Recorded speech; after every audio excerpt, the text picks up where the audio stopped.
네, 오늘은 마태복음 19장 16절에서 30절까지의 본문을 중심으로 함께 말씀을 나누도록 하겠습니다. 마태복음, 마가복음, 누가복음 이 복음서 안에 같은 내용으로 담겨진 본문. 그래서 마치 나란히 길을 걷고 있는 듯이 평행을 이루고 있는 내용을 평행 본문이라고 부르는데요. 오늘 함께 나누는 이 부자 청년 이야기가 바로 평행 본문에 속하는 이야기입니다. 그래서 오늘 우리가 함께 읽은 이 마태복음 19장뿐만 아니라 마가복음에서는 10장에서 그리고 누가복음에서는 18장에 같은 이야기가 담겨져 있습니다. 한 개의 복음서에만 담긴 내용이 아니라 또 다른 복음서에도 같은 내용이 담겨져 있다. 그건 그만큼 성경의 저자들이 아주 중요하게 여긴 빼놓을 수 없는 중요한 본문이라는 뜻이 될 수 있고, 또 그런 그만큼 우리 하나님이 오늘 여기에 모인 우리들에게 꼭 전해주고 싶은 중요한 말씀이 될 수 있는 것이겠죠. 그러니 오늘 이 말씀을 그냥 지나보내지 마시고 하나님이 오늘 나에게 꼭 해주고 싶은 하나님의 음성이 이 말씀에 담겨 있겠구나 라는 기대로 하나님의 음성을 듣고 깨닫고 간직하고 회복하고 또 변화되고 다시 일어서게 되시길 예수님의 이름으로 축복합니다. 자, 한 부자 청년이 예수님께 찾아와서 이렇게 묻습니다. 선생님이요, 내가 무슨 선한 일을 하여야 영생을 얻으리까? 어떻게 해야 영생을 얻는지 알고 싶어서 이 청년이 예수님께로 찾아온 겁니다. 그런데 이 부자 청년이 예수님께 질문했던 말을 가만히 읽어보면 그가 영생을 얻을 수 있는 방법에 대해서 이미 스스로 생각하고 있는 것이 있음을 발견할 수 있습니다. 그는 이렇게 물었죠. 내가 무슨 선한 일을 하여야 영생을 얻으리까? 그러니까 그는 이렇게 묻지 않은 겁니다. 예수님, 영생을 어떻게 얻을 수 있습니까? 라고 묻지 않았고, 내가 무슨 선한 일을 해야 영생을 얻을 수 있겠습니까? 라고 물었던 것이죠. 다시 말해서 이 청년은 영생을 어떻게 해야 얻을 수 있다고 생각한 겁니까? 자신이 무언가를 해내야 얻을 수 있는 것이라고 생각하고 있는 것이죠. 다시 말해서 나의 행위로 얻을 수 있는 영생을 생각하고 있었던 겁니다. 이것은 당시 유대 사람들이 가지고 있던 율법적인 신앙의 관점으로 찾아본 영생인 거죠. 쉽게 말해서 이걸 해내면 그럼 영생, 이걸 못 해내면 그러면 꽝, 이렇게 생각하는 거죠. 그런데 그런 신앙을 가진 청년에게 예수님이 어떻게 말씀해 주십니까? 너 행위로 영생을 얻겠다고?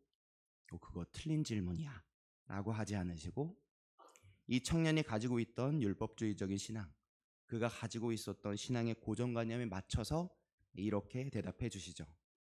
17절 후반절입니다. 내가 생명에 들어가려면 무엇을 지키라고 하십니까? 계명을 지키라 라고 하십니다. 예수님이 생명을 얻으려면 계명을 지키라고 하시는 겁니다. 우리들이 믿는 것이 틀린 것일까요? 예수님이 왜 그렇게 말씀하셨는지 뒤로 가면서 밝혀지죠. 예수님은 생명에 들어가려면 계명을 지키라고 하신 후에 이 부자 청년이 익히 잘 알고 있을 계명들을 이어서 말씀해 주십니다. 18절 중반절부터인데요. 뭐라고 말씀하시죠?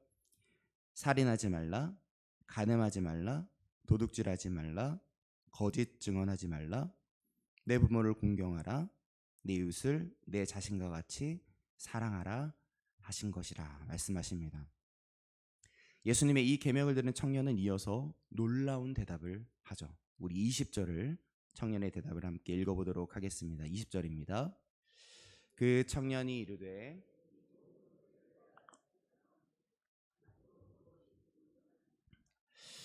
청년은 예수님 말씀하신 모든 계명을 어떻게 했다고 하죠?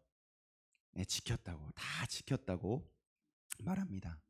다른 평행 본문에서는 이 청년이 이렇게 말하죠. 그가 여짜오되 선생님이요, 이것은 내가 어렸을 때부터 다 지켰나이다. 이렇게 말한 겁니다. 예수님, 말씀해 주신 그 계명은 제가 다 지켰습니다. 저 어렸을 때부터 지켜왔습니다. 라고 고백하고 있는 겁니다. 정말 대단한 청년이죠. 이 청년이 보통 신앙의 열심을 가진 청년이 아니었다는 것이 이 말에서 바로 체감하게 됩니다.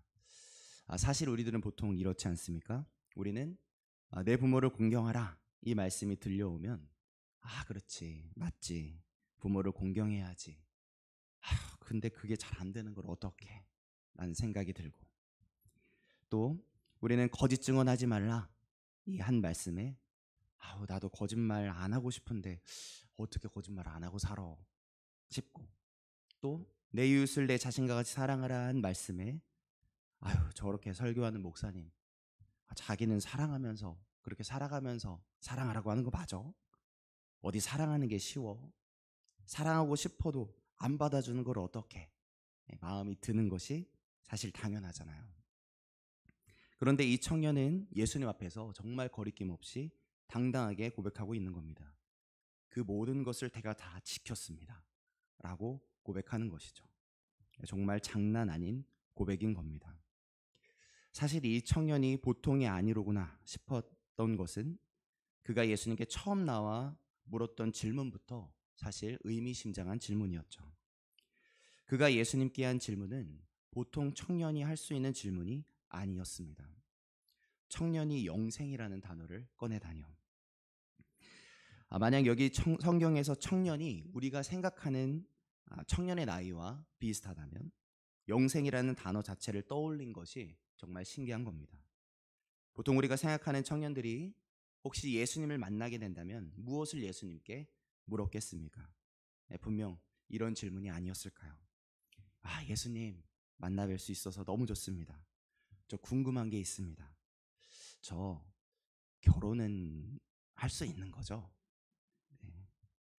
예수님 설마 저에게 솔로의 은사를 주신 건 아니죠? 주님 왜 대답이 없으세요? 빨리 대답해 주세요. 이런 질문들이죠. 아니면 이런 질문이 아닐까요? 예수님, 저 지금 다니고 있는 회사 때려치고 싶은데 계속 다녀야 할까요? 말까요? 보통 청년이라면 자신이 마주한 현실 앞에서 고민하게 되는 이런 질문을 던지지 않겠습니까? 그런데 이 청년은 예수님을 만나서는 연애 문제도 아니고 직장 문제도 아니고 무엇을 묻습니까? 영생을 묻고 있습니다. 이 청년의 시선은 그러니까 지금 죽음을, 영원을 고민하고 바라보고 있는 상황이라는 것이죠. 어떻게 그럴 수 있었겠습니까? 모르긴 몰라도 이 청년은 인생 너머를 생각해 보아야 했을 인생길을 걸었을 것 같습니다. 그 길은 사랑하는 가족 중에 누군가가 목숨을 잃어서 죽음을 생각할 수밖에 없는 인생이었을 수도 있고, 혹 그렇지 않다면 남들이 가지고 싶어하는 것을 다 가질 수 있었고, 또 율법에서 명령하는 것도 철저히 끊임없이 다 지켜왔음에도 이 청년 마음 안에 채워지지 않는 공허함이 이 마음 안에 자리 잡고 있었을지도 모르죠. 분명한 것은 이 청년은 현실이 아닌 현실 넘어 죽음을 생각하고 영생을 생각해야 하는 사람이 되었다는 점입니다. 그래서 예수님께 나와 이렇게 물었던 거죠. 내가 무슨 선한 일을 하여야 영생을 얻으리이까? 이 모든 것을 내가 지켰사온데 아직도 무엇이 부족하나이까? 부족한 걸 느끼고 있습니다. 많은 것들을 가졌음에도, 모든 계명들을 지켰음에도, 그렇게도 발버둥 치는 인생을 살았음에도 아직도 자기 안에 결핍이 있음을, 영생을 얻지 못한 인생이라는 것을 스스로 알고 있는 것이죠. 그래서 예수님께로 달려 나온 겁니다. 예수님은 이 청년의 인생을 정말 다 아시는 그 예수님은 사랑의 눈으로 그 청년을 바라보시죠. 오늘 본문과 평행 본문인 마가복음 10장 21절에서는 예수님이 그 마음을 그대로 표현합니다. 예수께서 그를 보시고 사랑하사 이르시되 라고 표현하죠. 여러분 그거 아십니까? 마가복음 전체에서 예수님이 누군가를 사랑하셨다는 표현은 바로 여기 부자 청년을 향한 마음을 표현할 때 딱 한 번 등장합니다. 예수님이 얼마나 이 청년을 따뜻하게 바라보시고 또 사랑하고 계셨는지, 사랑하셔서 말씀하셨는지가 담겨져 있는 거죠. 예수님은 이 청년을 사랑하는 마음으로 그에게 영생의 길을 밝히 열어 보여주십니다. 오늘 본문 19장 21절입니다. 우리 함께 읽어보도록 하겠습니다. 예수께서 이르시되 내가 온전하고자 할진대 가서 내 소유를 팔아 가난한 자들에게 주라. 그리하면 하늘에서 보화가 되게 있으리라. 그리고 와서 나를 따르라 하시니. 아멘. 사랑하는 이 청년에게 예수님이 활짝 열어 보이신 영생의 길, 그가 가지고 있었던 그 공허함을 채우는 길, 그 길은 바로 예수님을 따라 걷는 길이었습니다. 양손에 가득 움켜쥐고 있는 것을 이제 내려놓고 예수님의 손을 붙잡고 걷는 길, 그것이 바로 이 청년이 찾고 싶어 했던, 그리고 이 청년을 정말 사랑하는 예수님이 주고 싶어 하셨던 만족의 길이요 영생의 길이었던 것이죠. 자, 영생의 길이 어떤 영생의 길인지 예수님께 들은 이 청년, 어떻게 행동할까요? 영생의 길을 걷게 될까요? 자신이 움켜쥔 것을 내려놓고 예수님의 손을 붙들까요? 안타깝게도 아닌 것을 우리는 압니다.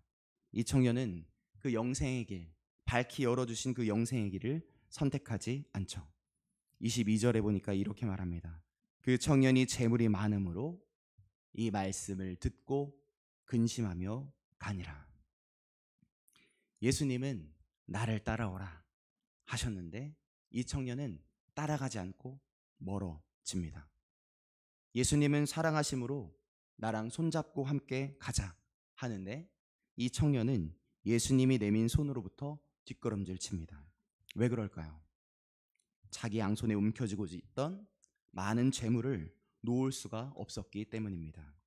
이 얼마나 안타까운 일인가요? 내 손에 움켜진 재물 때문에 예수님 손잡기를 포기한다. 정말 이 세상에서 가장 안타까운 일입니다. 사실 당장 이 재물을 꽉 붙잡는 게 정상인 것 같겠지만 그건 정말로 계산할 줄 모르는 사람이죠. 왜입니까? 내가 만들어내는 소유, 내가 움켜쥐고 있는 내 소유는 곧 사라집니다. 우주의 시간에 비하면 우리의 인생은 정말 찰나보다도 짧은 순간인데 그 찰나를만을 위해서 살다가 영원함을 놓친다면 이 얼마나 계산을 제대로 못하는 인생입니까? 우리를 사랑하시는 예수님이 생명을 다해 선물해 주는 소유는 그것과 완전히 다르죠. 바로 영원히 사라지지 않는 소유입니다. 찰나의 인생이 끝나면 사라지는 가치가 아니라 찰나의 인생을 넘어서 영원으로 이어지는 참된 소유. 그렇기에 찰나가 아닌 영원함을 붙잡는 사람이 제대로 인생을 계산하고 있는 인생이고 영원에 눈뜬 복된 인생인 것이죠. 그러나 내가 만들어낸 소유를 내려놓는 일, 예수님의 손을 붙잡는 일은 정말 쉬운 일이 아닙니다. 왜 그렇습니까? 내가 지금 붙잡고 있는 다른 것들을 내려놔야 예수님의 손을 붙잡을 수 있는 손이 되기 때문이죠. 내가 붙잡고 사는 거, 그거 쉽게 포기됩니까? 그렇지 않죠. 오늘 이 청년처럼 예수님의 음성을 들어도, 예수님의 마음을 알아도, 영생의 길을 예수님께 밝히 들어도 결국 예수님으로부터 돌아서는 선택이 더 옳은 계산이라고 생각하는 것이 바로 우리들이기 때문입니다. 에휴, 영생이 밥 먹여주냐? 당장 내 통장에 돈이 밥 먹여주지 라는 말에 아멘을 하고 싶은 우리들이잖아요. 그러나 오늘 여기 모인 우리들은 그 영생이 밥 먹여주냐, 통장에 돈이 밥 먹여주지라는 그 말에 아멘할 수 없다는 것을 아는 사람들입니다. 누군가가 영생이 밥 먹여주냐 묻는다면 예수님 안에 있는 영생이 우리의 영혼을 영원히 밥 먹여주는 거야, 영생의 밥을 먹여주는 거야 라고 대답할 수 있는 사람들이죠. 우리는 그 영원한 소유이신 예수님의 사랑의 귀함을 깨달아 이 새벽 모여서 그 사랑을 노래하고 있는 자들입니다. 오늘 본문 뒷부분의 베드로처럼 보소서 우리가 주님을 따르려고 여기에 모였습니다라고 고백할 수 있는 영생을 상속받은 복된 사람들이죠. 우리는 우리가 붙들고 있는 이 땅의 소유보다 예수님의 손을 붙잡는 것이 우리가 선택해야 할 영생의 길임을 알아서 오늘도 예수님의 손을 붙드는 이 예배를 선택하는 사람들, 찰나가 아닌 영원을 보는 정말 제대로 인생을 계산할 줄 아는 사람들입니다. 할렐루야이십니까? 여러분, 우리가 도대체 어떻게 그럴 수 있었겠습니까? 그 비밀이 오늘 본문 26절에 담겨져 있습니다. 우리 26절 함께 읽도록 하겠습니다. 예수께서 그들을 보시며 이르시되 사람으로는 할 수 없으나 하나님으로서는 다 하실 수 있느니라. 아멘. 비밀이 발견되셨습니까? 우리의 인생을 우리 하나님이 여기까지 인도해 주신 것이죠. 하나님이 미련한 우리의 눈을 여시사 찰나가 아닌 영원한 나라를 바라볼 수 있게 하시는 것이고, 돈을 더 많이 움켜쥐고 싶어하는 우리의 손을 주님께서 털어내사 찰나의 소유가 아닌 영원한 소유, 예수님의 손을 붙잡게 만들어주신 것입니다. 그분이 오늘 우리를 여기 있게 하시는 것이죠. 예수님의 손을 붙잡고 걷는 사람들, 아니 우리가 아니라 예수님이 우리의 손을 붙잡으사 놓치지 않으시고 함께 걸어주시는 복된 사람들, 주님께 붙들렸으니, 주님 손에 붙들렸으니 이미 영생을 향해서 지금도 걸어가고 있는 사람들, 그 복된 사람들이 바로 이 자리에 모인 우리들인 것입니다. 예, 할렐루야이십니까? 그 사랑을 알고 나면, 그 사랑, 그 귀한 사랑을 알고 나면 점점 소중해지는 것이죠. 뭐가 소중해지는 겁니까? 돈이 아니라, 내가 움켜쥔 게 아니라 예수님의 이름이, 날 이끄시는 하나님의 이름이 소중해지는 겁니다. 마칠 시간이 돼서 느끼한 이야기 하나 하고 마치려고 합니다. 여러분, 비 오는 날 좋아하십니까? 네, 좋아하시는 분도 계신 것 같고 안 좋아하시는 분도 계시는 것 같은데, 저는 비 오는 날이 싫습니다. 옷이 젖어서 불편하기도 해서 싫지만, 제가 비 오는 날을 가장 싫어하는 이유가 따로 있습니다. 왜인지 아십니까? 비밀인데 이거 하면 몹시 놀라실 텐데, 그래도 궁금해 하시는 것 같아서 말씀드리겠습니다. 제가 비 오는 날을 싫어하는 이유는, 비 오면 손으로 뭐를 들어야 되죠? 우산을 들어야 되잖아요. 우산 드느라고 제 안에 손을 못 잡게 돼서 저는 비 오는 날이 싫습니다. 저는 안에 손 잡고 걷는 게 그렇게 좋더라고요. 야, 또 새벽부터 주책이다 싶으시죠? 근데 진짜 주책은 우리 예수님이신 겁니다. 예수님은 얼마나 우리랑 손을 잡고 싶으셨는지 우주의 자리를 내려놓으시고 자신의 생명까지 우리를 위해 내어주시는 분이시죠. 우리를 향한 주님의 사랑은 주책이라는 단어로도 표현이 안 되는 겁니다. 정말 그 느끼한 사랑을 오늘 여기 모인 우리 여러분은, 우리 모두는 이미 벌써 받고 누리고 있으신 거죠. 그래서 이렇게 말씀드려야 됩니다. 예수님 진짜 주책이셔. 그렇게 말하면서 오늘도 신나게 예수님의 손을 꽉 붙드셔야 합니다. 다른 거 쥐고 있느라, 돈 쥐고 있느라, 자존심 쥐고 있느라, 성공 쥐고 있느라 우리를 생명 다해 사랑하시는 예수님의 손을 놓치지 마시길 바랍니다. 오늘도 나랑 함께 걷자 하시는 예수님의 음성에, 네 예수님 오늘도 함께 걸어요, 고백해 보시길 바랍니다. 오늘 다시 주님의 손을 잡는다면, 내가 잡고 있는 건 내려놓고 오늘 다시 주님의 손을 잡는다면, 그 어떤 날보다 감격의 걸음을 다시 걸을 수 있게 되실 줄 믿습니다. 오늘도 주님의 손을 꽉 잡고 걷는 은혜, 그 감격이 우리 모두에게 다시 있게 되시길. 그리고 884의 기적 미라클 스타들에게도 그 느끼한 주님의 손, 영생의 손을 잡게 하는 축복의 통로가 다 되어 주시길 예수님의 이름으로 축복합니다. 아멘. 기도하시겠습니다.